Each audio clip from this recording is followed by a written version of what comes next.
ஐயா, சொல்லுங்க தர்மலிங்கம். ஒரு சங்கட்டமான விஷயம் நம்ம நாட்டுல நடந்திருக்குங்க ஐயா. என்ன சங்கட்டமான விஷயம் தர்மலிங்கம், சொல்லுங்க. ஐயா, 4 வாலிபர்கள் கூடி ஒரு பொண்ணை கற்பழிச்சிருக்காங்க ஐயா. பாலியல் தொல்லை நம்ம நாட்டுல அதிகமாகிக்கிட்டே இருக்குங்க ஐயா. இதை பத்தி நம்ம உடனே ஏதாச்சும் நடவடிக்கை எடுக்கணுங்க ஐயா. இது சங்கட்டமான விஷயம் இல்லை தர்மலிங்கம், இது வெக்கப்பட வேண்டிய விஷயம், இது வேதனைப்பட வேண்டிய விஷயம்.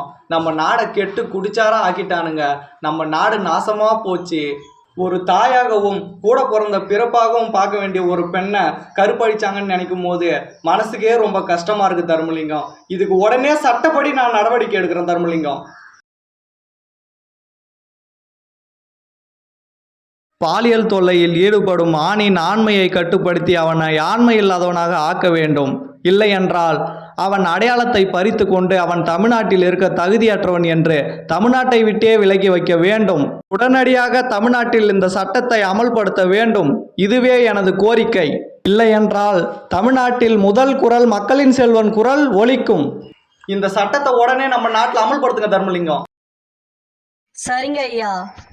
நம்ம நாட்டு நிலவரத்தை நினைச்சாலே மனசுக்கே ரொம்ப கஷ்டமா இருக்கு. பாவம் பெண்கள்லாம் அப்பாவிங்க, இப்படி பண்றானுங்களே இந்த படுபாவிங்க. பாலியல் தொல்லையில் பாதிக்கப்பட்ட பெண்களோட மனசு எவ்வளோ கஷ்டப்பட்டிருக்கும்.